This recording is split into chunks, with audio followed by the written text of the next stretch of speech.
was thinking about getting into acting. Because y'all make it look Mm-hmm. real easy, and you make a lot of money, right? I Right. was one of those people who we sometimes can't stand. I literally decided one day, I think I want to get into acting. Raise a glass to the past, present, and future you with actress Danielle Moné Truitt as she dives into the beautiful complexities of life's journey through real, transparent conversation. All the women I've been made me into. Hey y'all, this is Danielle Moné Truitt, and welcome back to another episode of All the Women I've Been. As you can see, this one is virtual. We're, going back and forth. Sometimes you're gonna see me on the couch, other times you're gonna see me on the on the internet. But today I'm so excited. I have one of my best girlfriends here with me, but she's also the female lead and star of the new NBC TV show Brilliant Minds. She plays Dr. Carroll, and she is no joke, so talented, such a beautiful person, and I'm looking forward to talking to her about her experience in the industry, and being number two on an NBC show. We have that in common. So sit back and enjoy this next episode of All the Women I've Been. Hey, Tam. Oh, it's so nice to be here. Yay! Finally, right. Season 3. Finally, I'm having you on. It's been a long time coming. Of course, I wanted to do it in person, of course, but you're in Los Angeles. I'm here in New York, so we just had to make it do what it That's all do. right, because it's going to be good. It's But going to be good. okay, but thank you. So, as I was telling the audience, you are the number 2 but female lead on a new show on NBC called Brilliant Minds. Can you just tell us a little bit about the show before we get into your character? Brilliant Minds on NBC. We are a medical drama. If you're into New Amsterdam, Grey's Anatomy, any of those medical drama shows, ER, the shows that we've loved throughout the years, this is the show for you. The difference between our show and those shows is that our show is specifically all about mental health and the mind. So we're not necessarily going in and doing open heart surgeries or fixing broken limbs, but we are doing our best to fix the mind. So all of our cases are taken from the show is based off of the works of Oliver Sacks, who was a world-renowned neurologist. And if you remember the movie Awakenings, that's who that movie was about. So our hero, Zachary Quinto, plays Dr. Oliver Wolf. And it is a journey of the mind and mental health and all the things that people are dealing with right now. So it's Yeah, you guys, seriously, I need to catch up because I am behind. However, every single episode that I've watched, I have cried at the end of the episode. Like, there's always a point in the episode you get so emotionally attached to the characters, whether they're difficult or whether they're assholes or whether they're the sweetest person ever.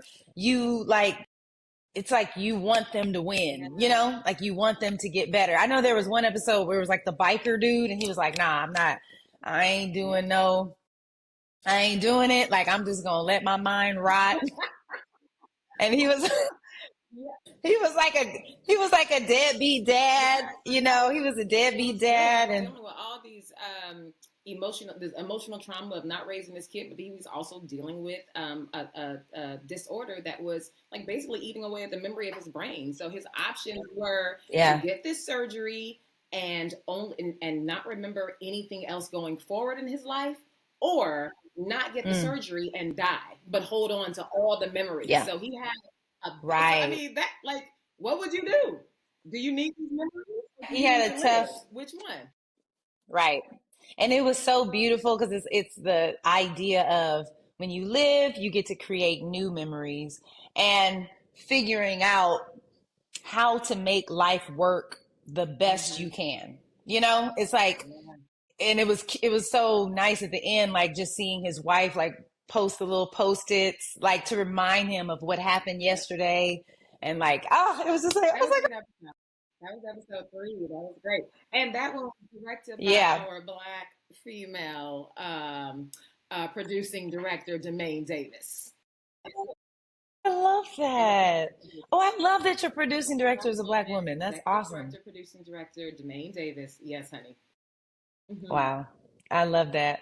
So yeah, I love that show. I think, I always say it's so interesting how life is and how life imitates art. And when you're an actor, the shows that you end up on, I don't think it's a coincidence. Like, I think God literally gives us these characters, like those of us who are like anointed with the gift of storytelling. Like, I think he gives us a lot of these characters, and puts us on these shows, on purpose. Do I not don't. disagree because my trajectory was medical school. Like that's Right. that was so now I finally get to say I'm not a doctor, but I play one on TV. But that is when I graduated from University of Rochester. Upon graduation, my major was health and society with my biology requirements, but that was the goal. I was taking gross anatomy and physiology classes after I graduated to apply for DPT programs, doctor of physical therapy programs, and to end up as number two on a medical. I mean, like I don't know if it was ever on your vision board, but I feel like a lot of actors, male and female, at some point in their career, they want to be on a Mhm. police procedural or a medical. And I have done both. I have done both. Right. I can Love it. recite. I can I love recite. it. Okay, you've done it all. What changed? I always find it fascinating when like people start off going in a certain direction. Like when I was in college, I I started off as a psychology major. I actually don't think psychology and acting is very far apart from each other at all. So it's like kind of makes sense. But I ended up transitioning to be a theater major, and now, here I am being an actor. But I always find it fascinating when somebody goes to college to be a doctor, and then they end up being an actor, which is like completely different. I know you worked in corporate America for a little bit too. Like, what made you decide to even be an actor after being on that On that trajectory. road? So I remember sitting at my little corporate job one day, and in Chicago, I'm from Chicago, and again, like during that time, I was working my corporate job, but then also doing requirements to get into DPT programs at night. And in my 3 years in college, I was athletic trainer for the football team, soccer team, basketball. Like I was that's what I was going to do.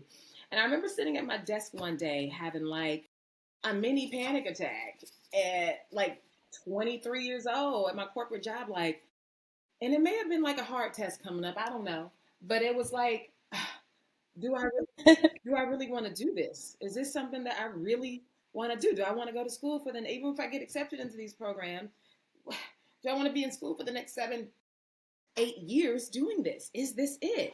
And then I said, God, what else could I be good at? Like I literally sat at my corporate office job and said, what else could I be good at? And then I remembered when I was online for the greatest sorority in the world, Alpha Kappa Alpha Sorority Incorporated. I remember. It is my Founders Day. I don't want to hear nothing about No shade today. No shade. No, happy Founders Day, girlfriend. Happy Founders Thank you. I got my red on. So I remember being, when I was entering into the sorority, and I remember my line sisters and my big sisters were always like, "You are so funny. You are so funny. Do that again. Do that thing again." And I would be like, "Yes, Right. sister." And I would do it again, and everybody would and that's how I got out of trouble a lot of times. So I remember sitting at the desk thinking, Hmm. I mean, they thought I was funny. Maybe I could be. I was literally that girl that said, you know how people come up to us and say, "I was thinking about getting into acting." Because y'all make it look Hmm. real easy, and you make a lot of money, right? I Right. was one of those people who we sometimes can't stand. I literally decided one day, I think I want to get into acting. Now that is not the road that I, Hmm. tell people that they need to get on. Because I literally just like started Google. It wasn't Google. It was like a Yahoo search at the time. Acting jobs in Chicago, Right. and Perform Inc. came up. And Wow. Perform Inc. was like it was kind of like Backstage, where it lists all the non-union, non-equity jobs. And I literally, my first couple auditions, I took a cover letter and a Polaroid picture to them to try to audition for them. Yeah, I mean, like it was like I Wow. was very nice.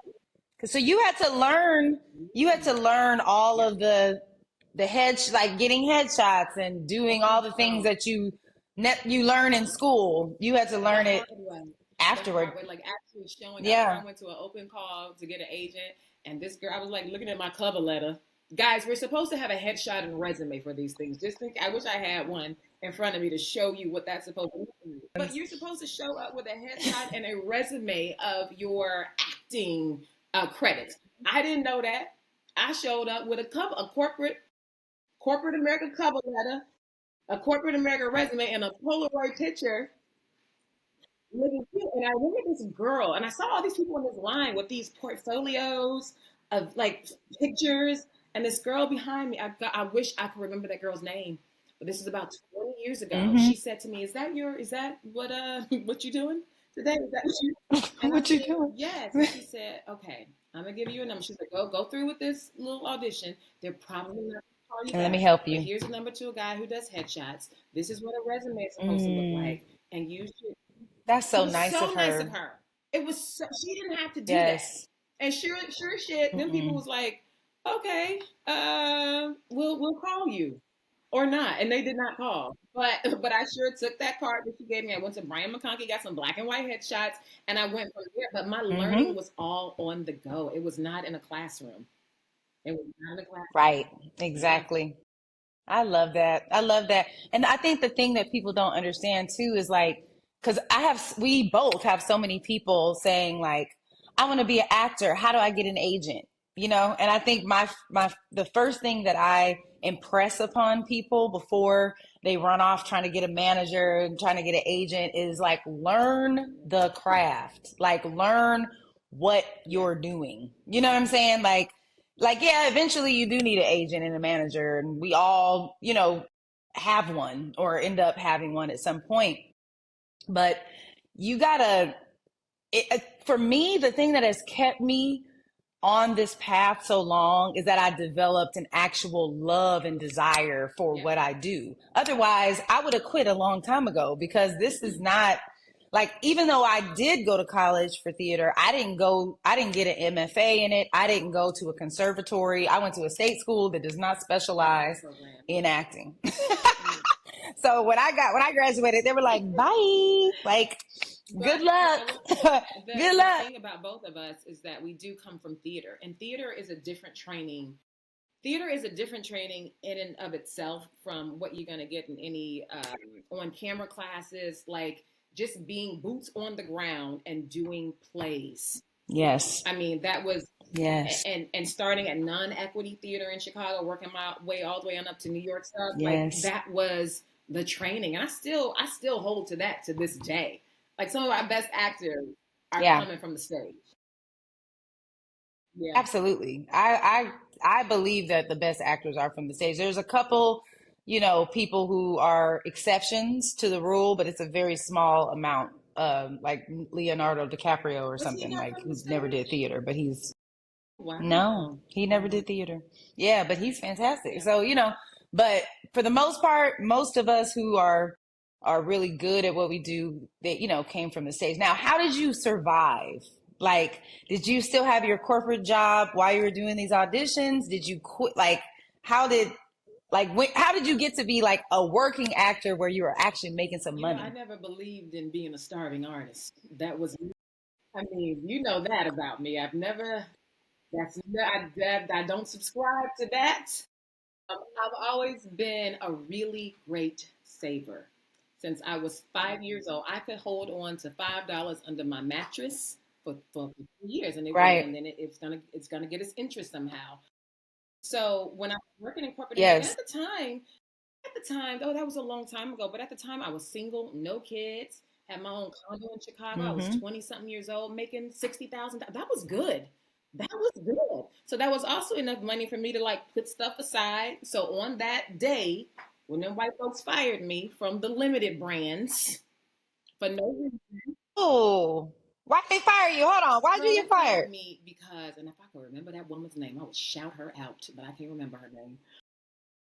But they fired me because, oh, I know what it was. There was a big, you know how they would have regional directors or like VPs or whatever. They would come in town to do like mall walks. And so I was a recruiter for Limited Brand. So my job was to hire the people that would be store managers, regional managers, things like that. So I would interview all these people, but I was the diversity person. So it was my job to find all the diversity people. Like my little one black ass was supposed to find all the black people to work for all the stores, all the thousands of stores and Limited Brands. So you had different quotas but that was hard. It wasn't as simple as my counterparts had. Well, they could find anybody. My job specifically was to find diverse hires for those jobs.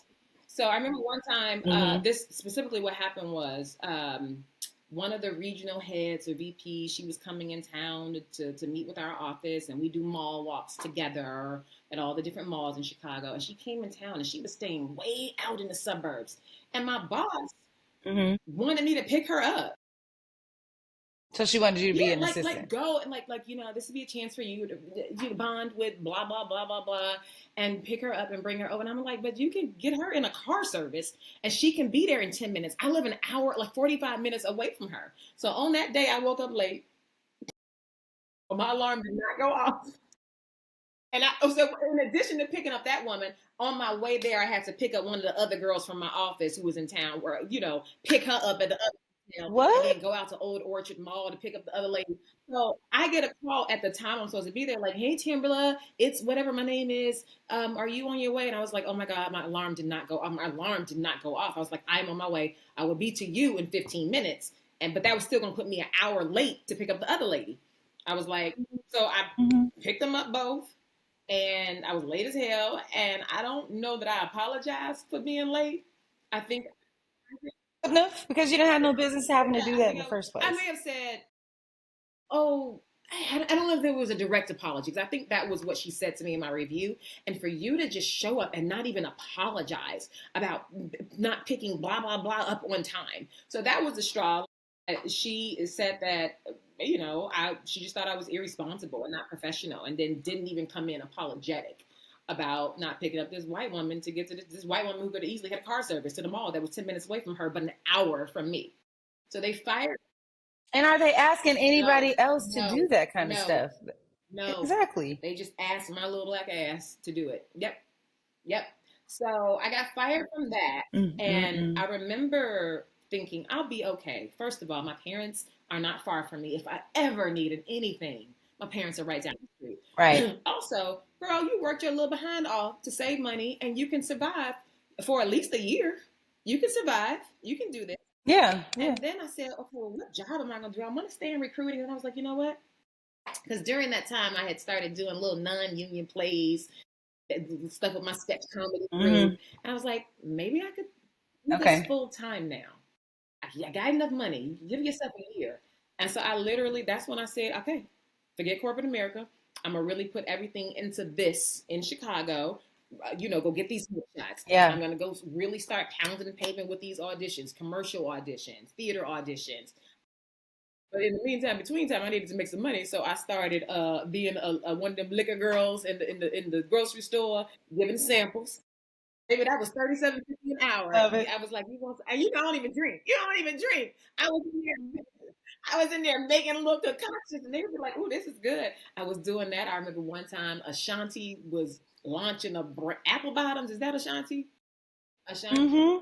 I think so. Yeah, I think she was maybe a spokesperson for it or something. Sears was like, "We'll pay you $20 an hour to go hand out flyers on the corner." I'll take it. I was doing all those little things until people started actually calling me in for the auditions, and that was a trajectory. I was just taking the things that I needed to survive, but it opened my time up to be able to devote and commit to auditioning. But that was it. I got fired. Right. That was the thing.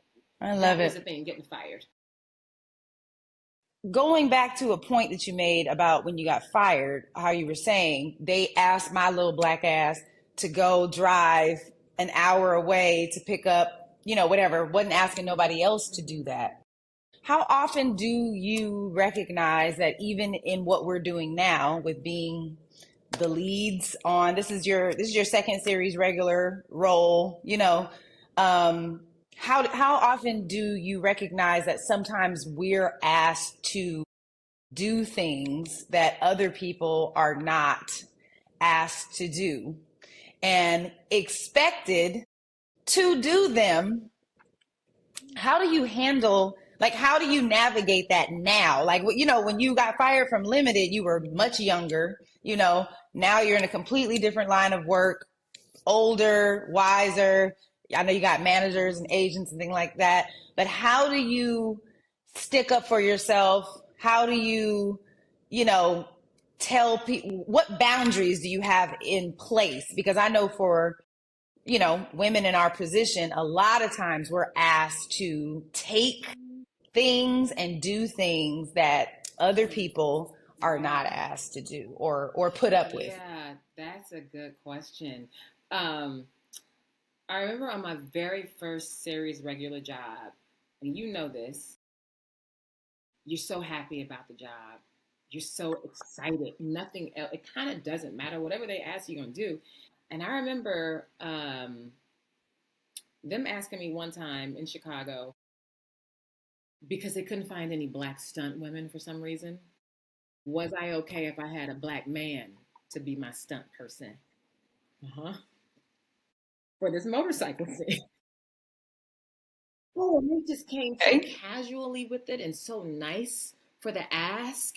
Nice, like delivering it like, would you be okay? I mean, we've searched everywhere for a woman of color in your height and build to do these stunts for this season. Are you okay? We wanted to check, are you okay with a black male? Because we found some black males that are your stature who can perform. And I said, and at the time, again, it was my first series regular job. I was like, well, that seems strange. But you couldn't find no black women. Did you look in California too? They were like, oh yeah, that was where our search started. And I said, and there was no black women. Like I was befuddled about I said why that couldn't happen. Right. And they were like, no, we couldn't find any. I said, well, okay. If you can't find anyone, I would like a woman because I can always tell when there's. We make fun of that when we see that, you know, a man being a stunt woman for a woman. And so they were like, yeah, well, we're going to keep looking, but if not, these are the guys that we've come up with. And I was like, okay. And they were like, did you want to pick one? Did I want to choose the guy? And again, happy to be there. Don't want to ruffle any feathers. And you're like, okay, I guess he cute, you know? It was what? It was crazy. So fast forward from then to now, my second series regular. I've actually been series regular 3 times. This is my 3rd time. The second 3. I'm so sorry. Okay, yes. Very short-lived office comedy on Netflix. Very short-lived. We only did like 5 episodes. Very short-lived. It was funny as hell. Okay. But this Brilliant Minds is a very different one. But even before this Brilliant Minds one, as I've gotten older in this career with having just amazing recurring guest star roles, like I've gotten to the point of, you know, really standing up for myself, not having a problem talking to these people, not any old kind of way, always respectful, always leading with respect and class. And then fast forward to now, Brilliant Minds, girl, I don't play no games. There are no games to be played. That is in part to a fantastic showrunner who allows me to be collaborative with him. But there have been so many times early on where, yes, I would get very caught up in the not necessarily imposter syndrome, but definitely I don't want to ruffle no feathers and I want this job. Yeah. And it sounds strange, but maybe it's not that bad what they're asking. Well, I think the thing that they have brainwashed a lot of us.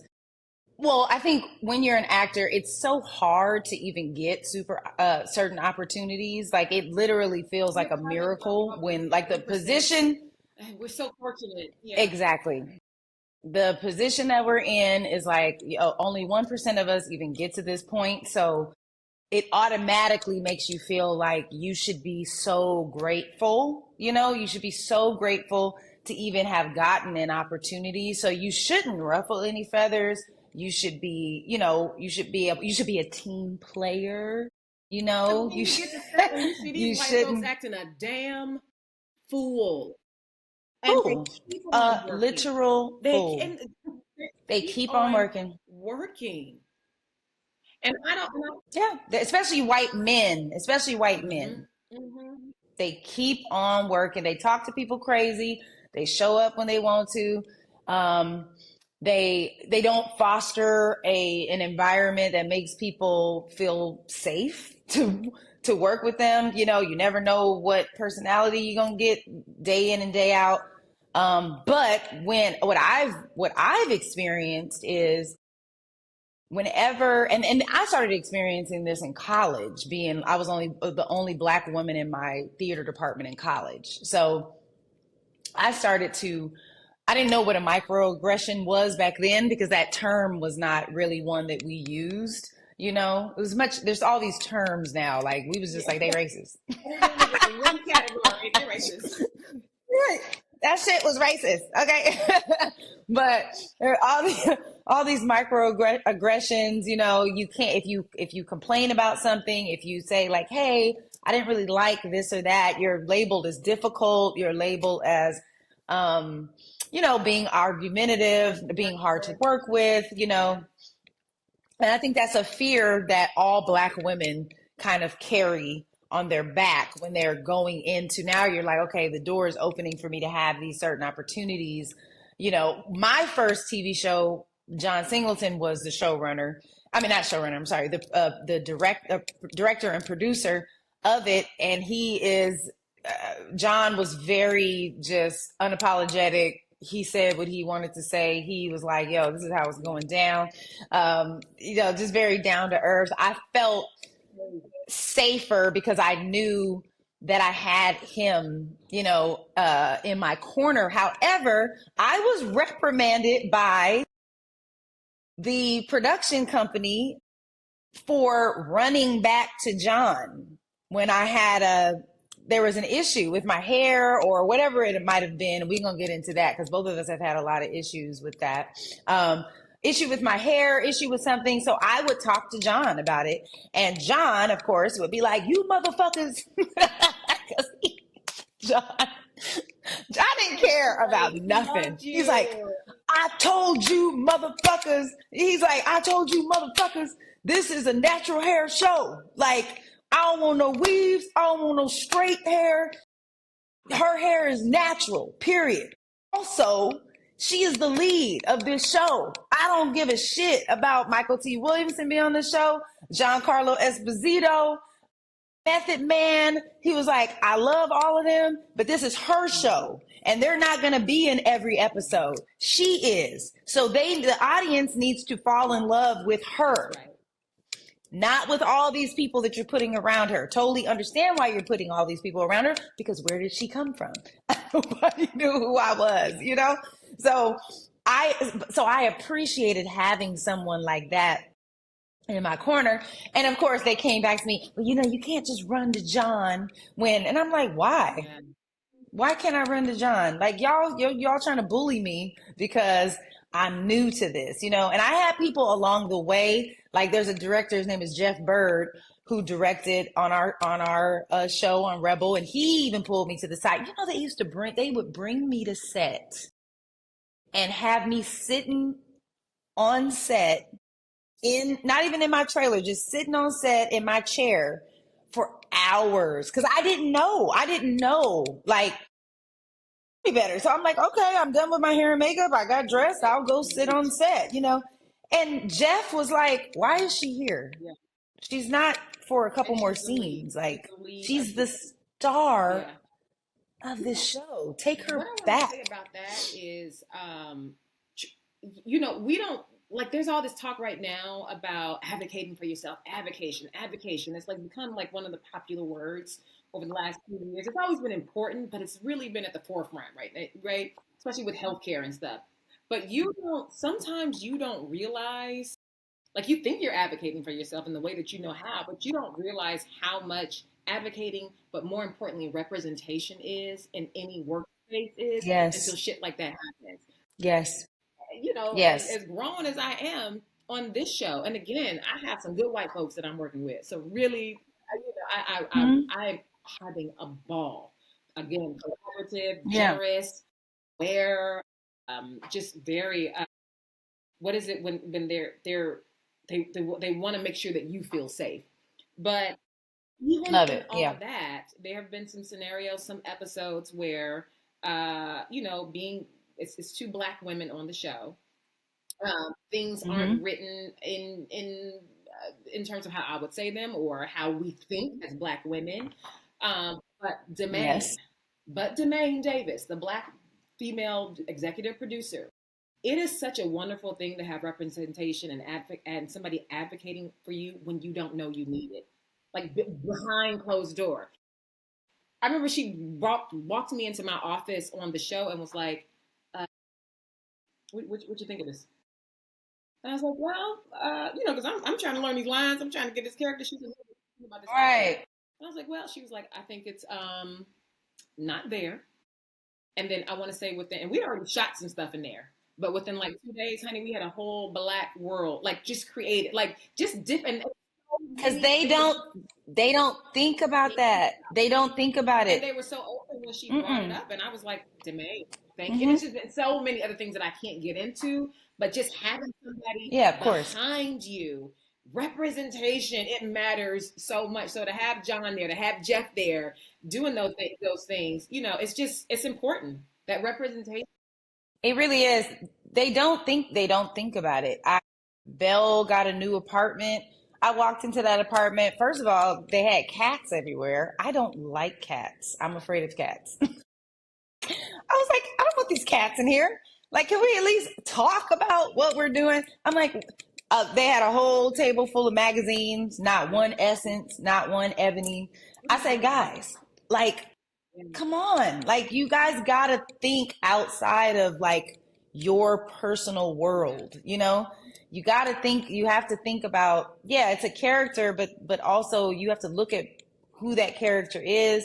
And, if you I don't want to know, say, have a ask. conversation with the people who are playing the characters.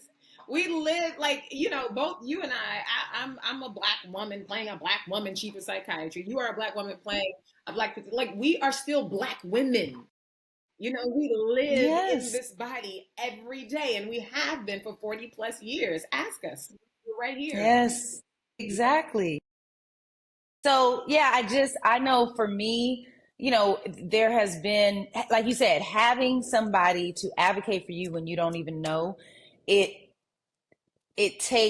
there's just a level of stress that's taken away, even if you don't know it. It's making the experience feel better and making you feel more of a part. I have a problem with feeling like an outsider. Like I've kind of always felt that way ever since I was a child, and it's like deeply rooted from my childhood and abuse and things like that, which makes you, when you're carrying secrets Yeah. and stuff, it automatically makes you feel outside of any community that you're a part of. So I'm constantly struggling with whether I'm on a set, whether it's in my sorority, whether it's at church, in my family at times. I'm always struggling emotionally and mentally with this idea that I'm somehow just a little bit on the outside, you know?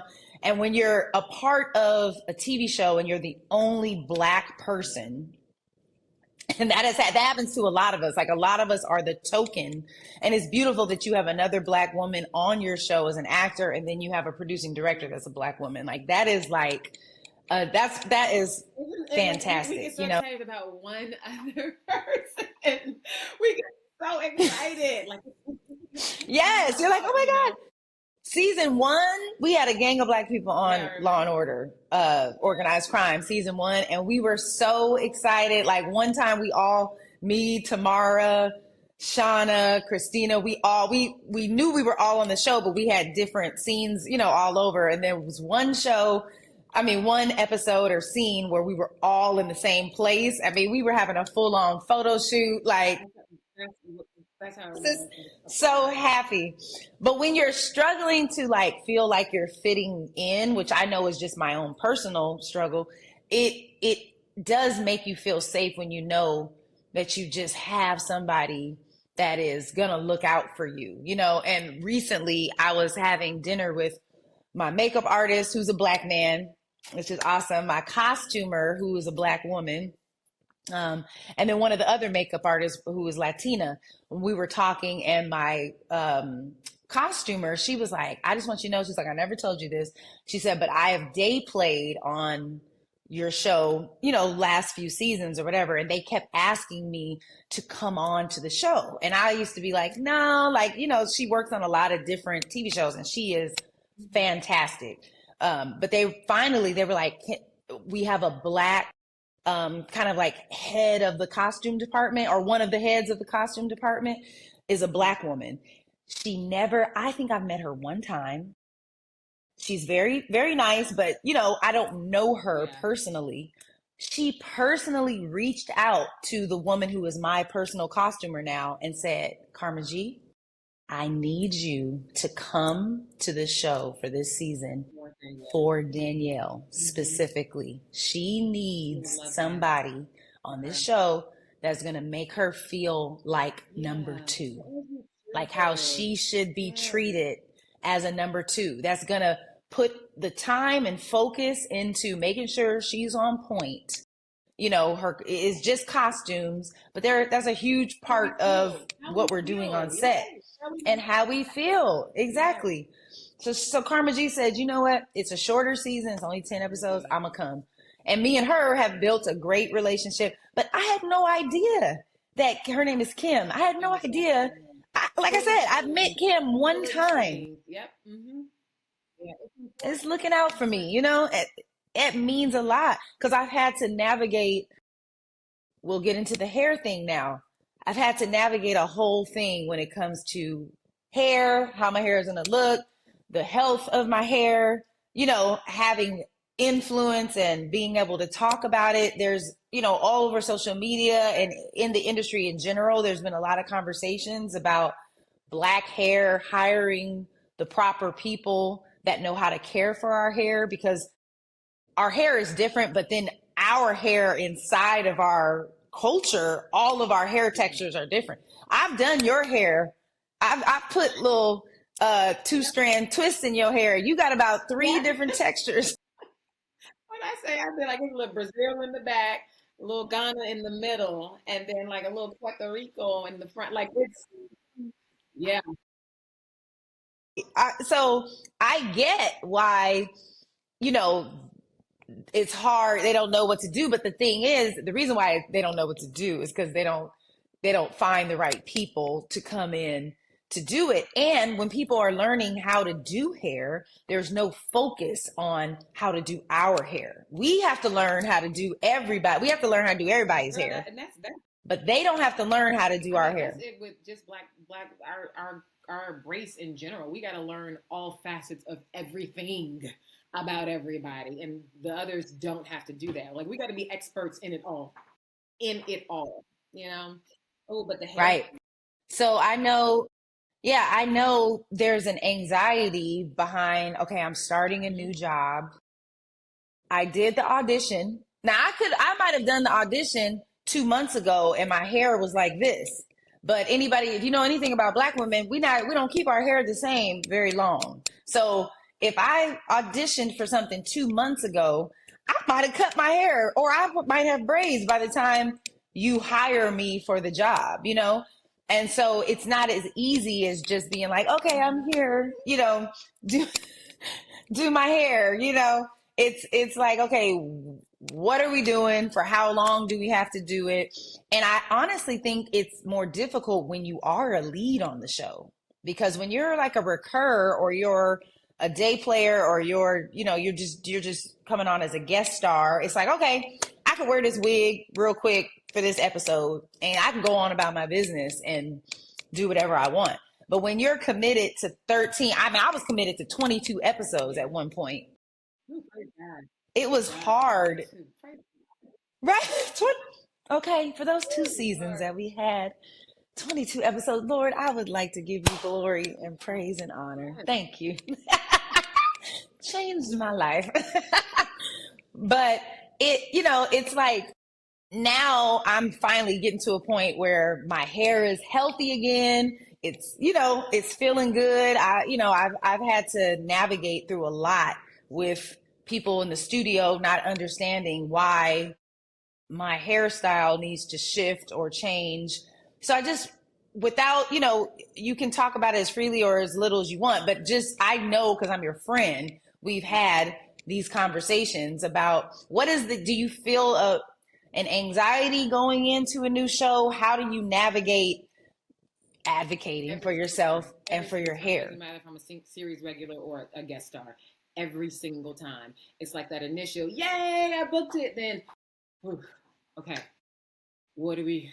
Because on that last show, I was looking crazy. Like honestly, honestly, girl, there's been 2 shows that I liked my hair, loved my hair, like loved it. There's been 2 shows. I won't get into them.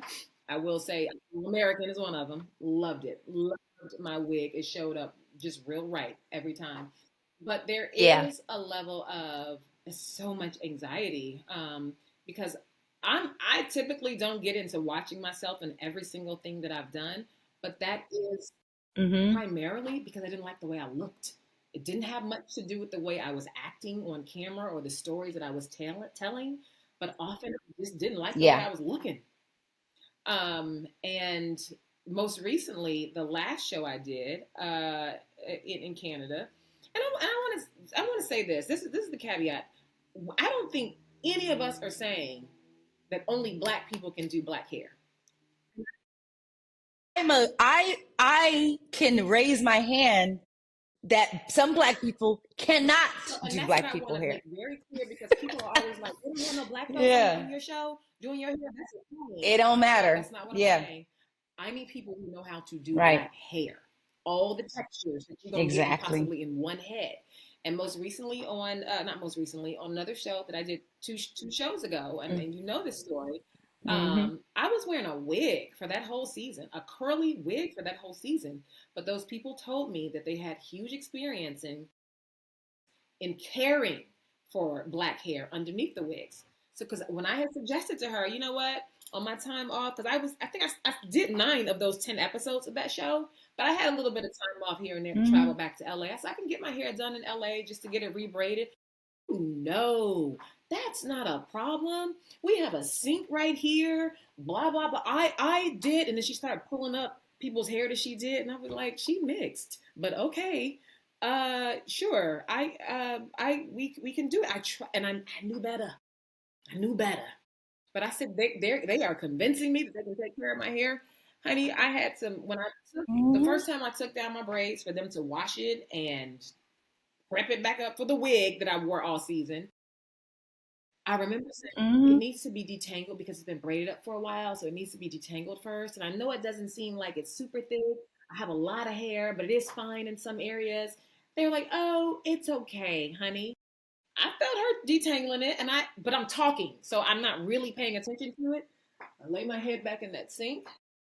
She doing something back there. It felt like some detangling was going on. She lifts me up. I put my hands in my head. Rat's over. The short of it is I had to get a big chop up to my ear. Where I went wrong, because Roxy had cut my hair, she had cut my hair a couple of years ago. That's her Roxy, the best natural hair and just stylist in general. Period. She is, when Roxy did my hair for Rebel, that is the best hands down. You gave me right. Yeah, amazing. So, you and Cynthia gave me a Roxy. And so when I went to her, she had already cut off the dead. She had started me over. So my hair had been in some really good health. But after that experience, we had to go back to a chop again. And where I went wrong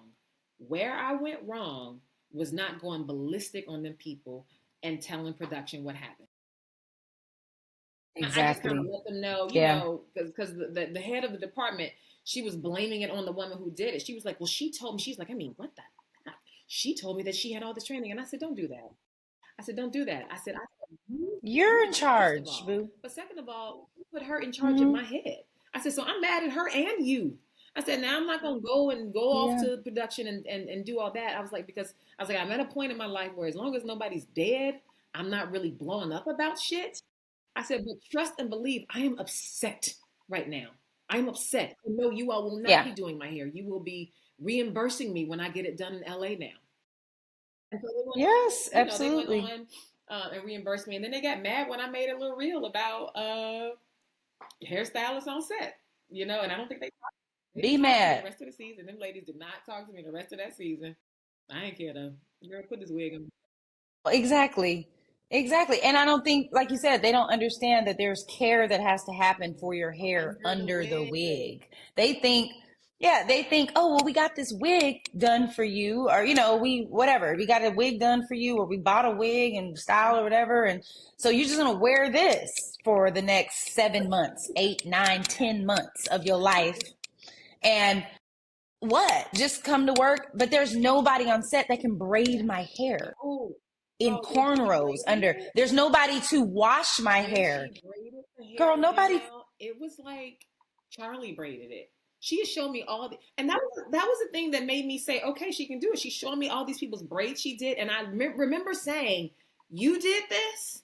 And she said, "Yeah." I said, oh, "Okay, you can surely braid my hair in 6 cornrows, girl." The 2 cornrows that I let her end up doing looked like Charlie. Actually, they looked like Frankie did it. Frankie is my 4-year-old, for you all who don't know. It looked like my 4-year-old it was insane. It was insane. Yeah, but I lost all my hair. But more importantly, I just lost a bit of dignity by not really standing up for myself and advocating for myself in that moment. I think about that often, but rest assured that's not happening going forward. Yeah. Yeah.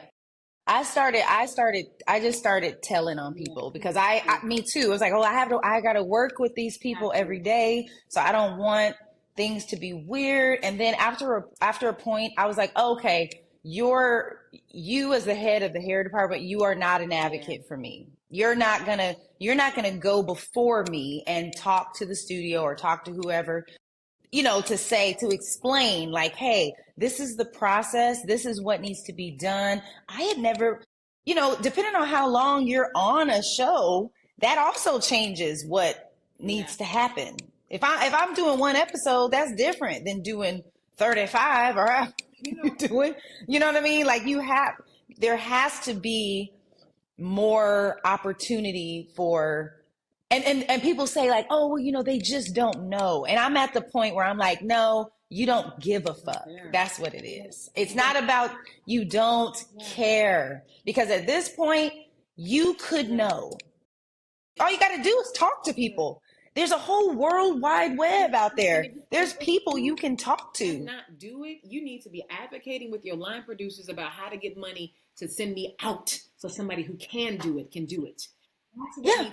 I was on a show and I need to be compensated for going out because nobody else on set has to go out to do anything. They get to wake up in the morning, wash their ass, brush their teeth, come into work and get their hair done.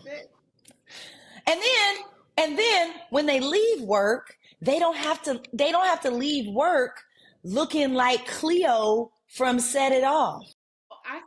I spent 6 months looking like Cleo. Yeah. Yes.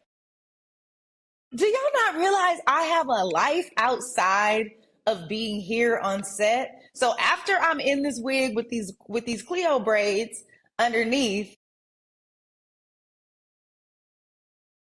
if I want to go to a premiere or if I have PR or press to do, then either I have to get another wig that I have to purchase. I'm not a wig girl. You're a wig girl. You be looking fly in your wigs. I'm not a wig girl. It feels like a hat to me. And I just be like, now I'm a weave girl. I'll throw a weave on my hair quick, but I feel like it's attached that I can do whatever. But I had to become a wig girl because I'm like, if I got to go somewhere, I got to go home, do my hair for wherever I got to go and be ready to go back to work tomorrow, which means I got to have cornrows again. I mean, it's a lot. I just problems. It really, but it's not. It's challenging, and it can make for like your mental health to be jacked up. Like it really is. Girl, people at work. Let me tell you, some sets that I've been on, people don't even know what I look like in real life. Like, because I go to work in these cornrows. I put this wig on, which I'm a bit of a chameleon. So however if my hair changes, I have a whole different vibe, you know? It's like, oh man, I've had people on certain sets that I've been on be like, I walk up to them outside of work or we go to the rap party or whatever, literally don't know. They're like, Danielle, yes. You know, but the mental health part of it is a huge part that I don't think that they realize that it affects, as a Black woman, it affects your self-esteem. It affects your mental health. It's an extra stress component that I always have to be on edge about. I mean, I'm too hyper vigilant when I'm sitting in that chair. I'm supposed to be focusing on my lines, relaxing or whatever. I can't relax. Okay. I'm sorry, can you? Okay. All right, I think we need to, like, it's just all the time. There's been times I'm doing my own hair. Like I'm literally just doing it myself because it brings me more peace. It brings me more peace to just come to work with my hair done, spray some spray on it, do whatever, and leave me alone. Like so I could pick a little lint out and spray some sheen on it. I remember my first show, I wore a ponytail. I was a cop, so we wasn't getting all, it wasn't getting gas or anything. Mm-hmm. I wore my own hair in a ponytail. And that was when my hair was just long as hell. But they were also pressing that shit every day. It was getting pressed, so it got very unhealthy. But I would put my own hair in a ponytail every day because the lady couldn't figure out the ponytail. Like she couldn't get it from her angle, So I would just be like, you know what? I'd be like, go ahead and spray some sheen on. Let me go back to my trailer. What? The ponytail. I remember I was on a show one time and I had asked for some time off to go see my kids. I was shooting in another city, asked for some time to go home. I needed like a day off or whatever. And the production people called my manager and was like, we're going to grant this for her, but she needs to be on time. Like, she's been like 10 minutes late. She's been like 10 minutes late to set. Cause for this show that I was on, I had to drive myself to set. There was no car to come get me. And so they're like, she's been late, and we're going to honor this, but in the future, she just needs to be on time. So my manager calls me and she's like, hey, they said, fine, they'll honor it, but you've been late, blah, blah, blah. I said, yeah, I've been late a few times. I said, but I've been late because I have to do my own hair. So the time is made up because when I get there, I gotta go get my hair done. Like what? She's like, my manager's like, what do you mean, do your own hair? I said, well, I have coils. My hair is in coils. And so in the morning, like I have to recoil it at night, let it dry, or retwist it at night, let it dry. And then in the morning, I have to untwist it. I have to separate it and all whatever. So if I have a 5:30 a.m. call or 6 a.m. call, but I have to get up earlier than that to untwist, separate, do all that in the morning. Yes, sometimes I'm 10 minutes late because I'm not fucking waking up at 2:45 in the morning I'm not doing it. Because they give you at least however much time. Exactly. I'm not pushing set behind. Set is not behind because of me. Set is not behind because of you. And that's what I told her. I said, Cheryl, set is not, I always get to set on time. They're not pushing back our start time for me. I said, but also, I don't ever have to be late again. Tell them to get somebody to do my hair, and then I will never be late again. She was like, oh, okay. So she calls. They have the producing director call me, who love him to death to this day. He's like, yeah, Danielle, I'm sorry. I had no idea that this was going on because I didn't run to production to say nobody's here that can do my hair. When I started this job, they told me that they could do my hair. And then when it was time to do it, the girl is like,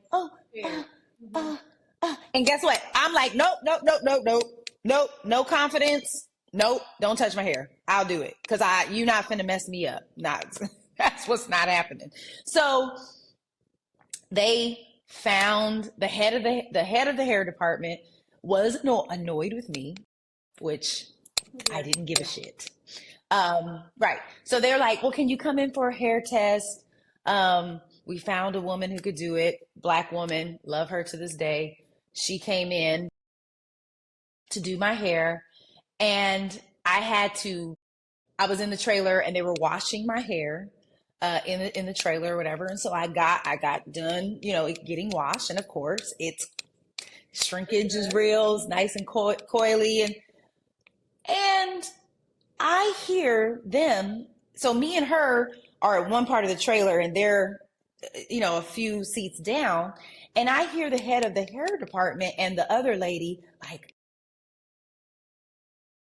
"What's this gonna take? How long is this gonna take? Is she gonna be?" I said, "Excuse me," because at this point I was over it. I said, "Excuse me. I don't want to hear a word about my hair." Like, what? We weren't. And this is why I'm late. Because you see how you scared of this right now? You scared of this. You're scared of me right now. I wish they could have watched it, and then they would have been tasked that day to get you to set on time. Right. Now, of course, the lady they brought in, Black woman, knows what she's doing. And we were on time. Everything was great because she knew exactly what she was doing. But I'm like, how dare you guys? And then sit over in the corner being all nervous. You don't know shit about shit. So just be quiet and let her do. So thank God she came in. The task of me having to do my hair was off of my hands. We had a Black showrunner at the time on this show that I was on, Black female showrunner. So she was totally good with advocating for me to the studio to say she needs 3 looks for this season. It'll all be in the curly world, but 3 different looks. And so I was good from there on out. But if you don't say anything, they will not think about you. And that's literally not just in hair, in any way. They will not think about you at all. You still talk to her? You liked her. Yeah, I did. She was very nice. Loved her. I've actually had a couple. Yeah, her or Roxy, they're probably my favorite, that I've gotten to work with. But no, I'm thank you to everybody. Black showrunner. Oh yes, Kim. Love her. Yeah, Kim is amazing. Yeah.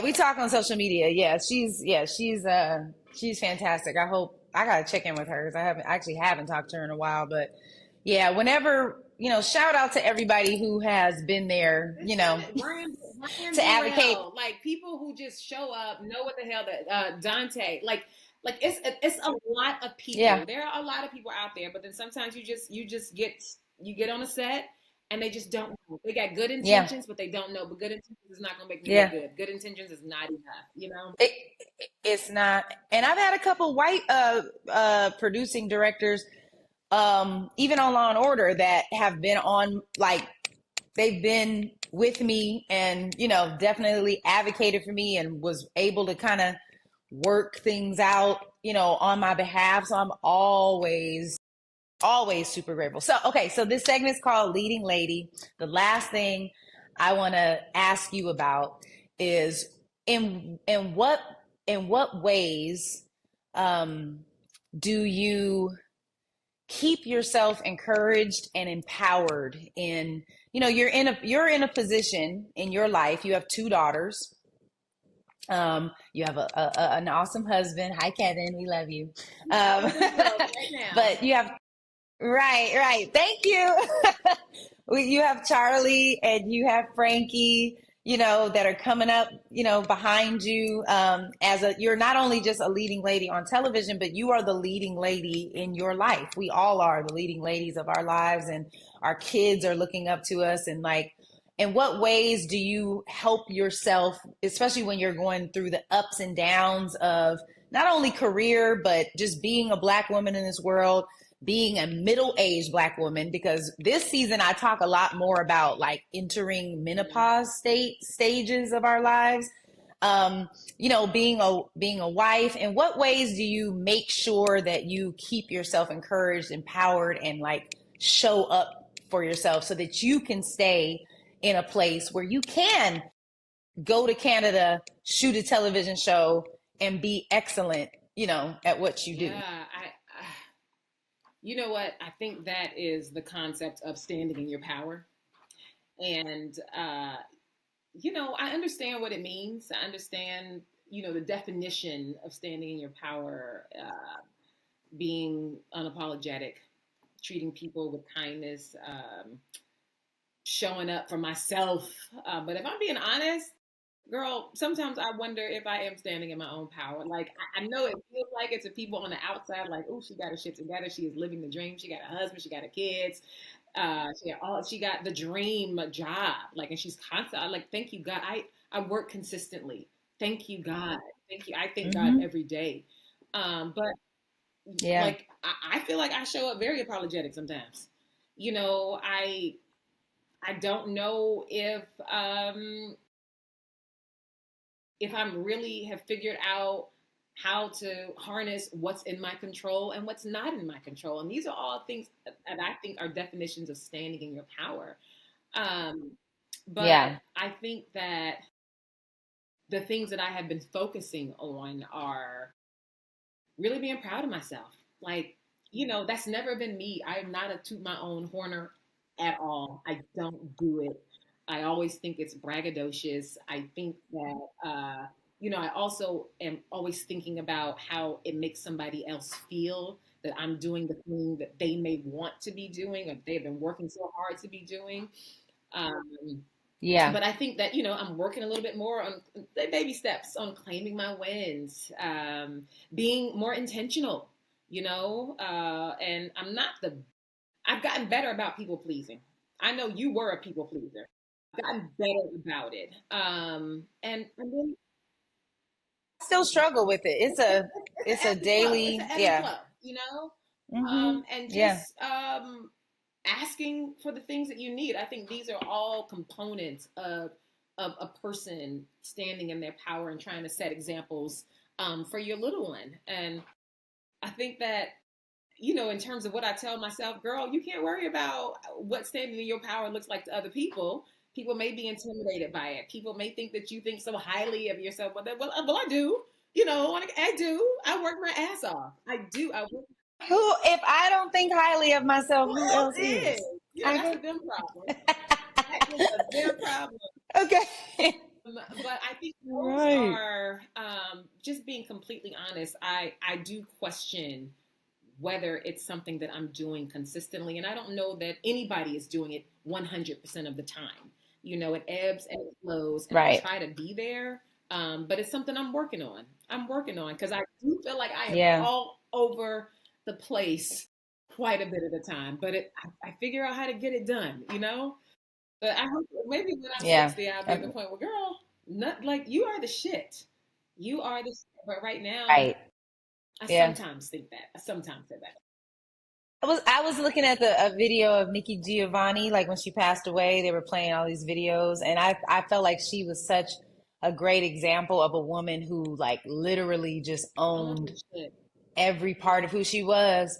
And I don't think she was that way her whole life. I think you have to practice it until it becomes, we've spent 40 some odd years kind of, I know for me, when I was younger, I was very much like, oh, I know I can do this. I can do this. This is my thing. Like, and then when you get to high school, people kind of beat that shit out of you because everybody's insecure, so it's like, why are you always saying you can do this and that and that? So then you're like, well, I want to be liked. Like, I want to be liked. I don't want people looking at me. So let me shut up. Let me dim my light. Let me not put my stuff out there. And then you get older, you're pursuing a career, especially in our career. A big part of it is letting people know who you are, what you do, what you bring to the table, and having that confidence about you. So, it's kind of like you're you're dealing with, okay, you know, how do I show up as myself with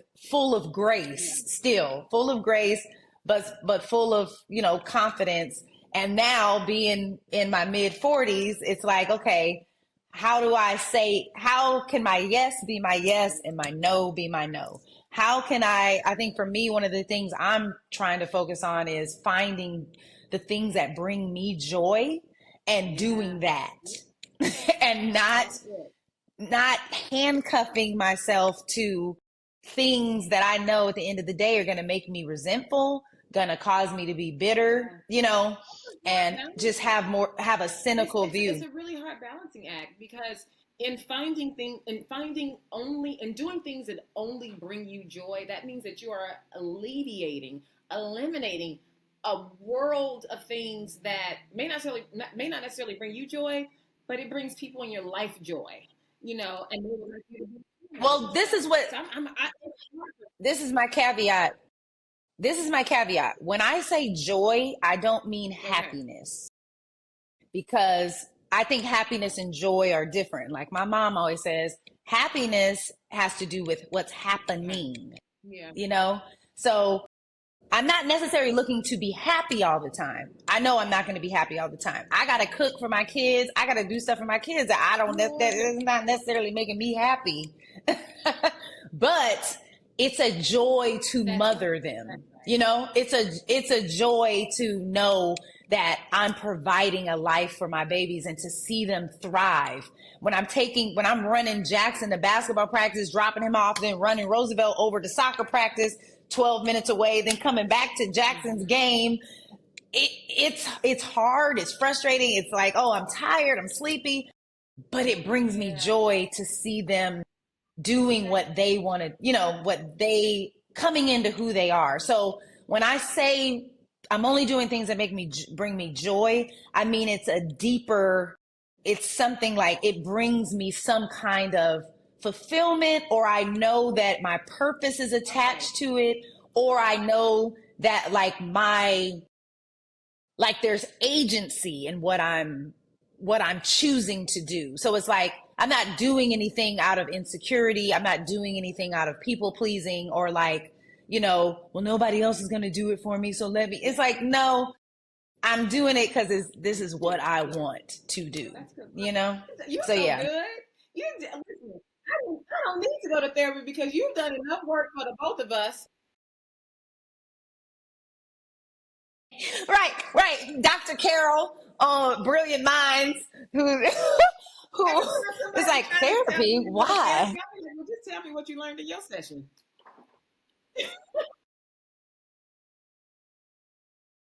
But listen, our friendship, I will say, our friendship has been a form of just encouragement and therapy to me. You are one of my friends that I talk to people about when I say you are truly my sister. Like, we celebrate each other. There is no jealousy. There is no competition. We go out for the same parts, like literally go out for the same parts.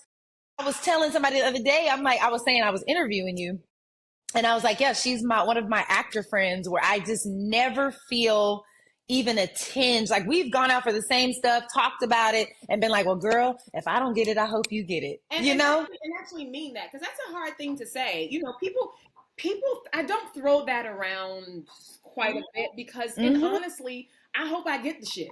I want to get it. Of course. So, but right. You know, it's I really mean it when I say it, you know. And sometimes you'll call and be like, "Girl, I'm testing for it," and then I'll be like, "Well, shit, let me check my phone to see, did I get the email or my test time?"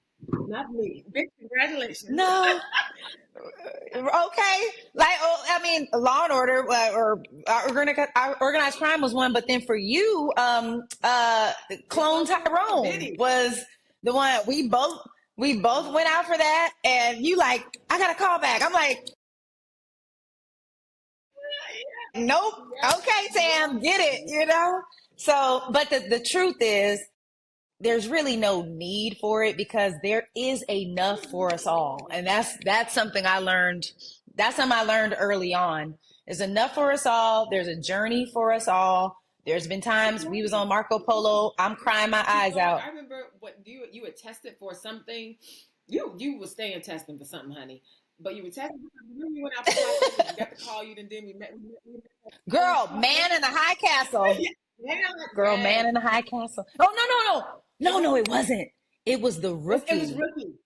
Because they told me, they were like, we want you. It's yours. And Cheryl called me. I remember I was taking Roosevelt to get some shots. She called me in that doctor's office. She said, Danny, I don't know what happened. I said, what do you mean? She's like, they went in a different direction. They said they like it was yours. And then, girl, I was like, you know what? I'm on my last leg. 2 weeks later, I booked deputy. Literally, I felt like it was an hour later. I remember we went out. We met that strange couple that man sent me to his car. We got some phone cases. And I was telling you an analogy. You were really sad. I was giving you an analogy. I was like, well, my friend did this and da da da. And you know what? She quit. Mm-hmm. And then 2 days later, she was on it. And then so you go. So then I should quit. And I was like, no, that what? Yeah, I should quit. Yeah, let me quit. You're like, wait a minute, I wasn't telling you to quit. I'm like, that's the answer. That's the answer. That's the answer. Less than a week later, you booked another damn job, deputy. Yep. Yeah, God is good. Yep. God is good. So you are. He really is surrounded by the people you need to be surrounded by when it needs to happen and stuff. Yeah. Yep. Well, I love you so much. I'm. Yeah, 1 second. Oh, okay.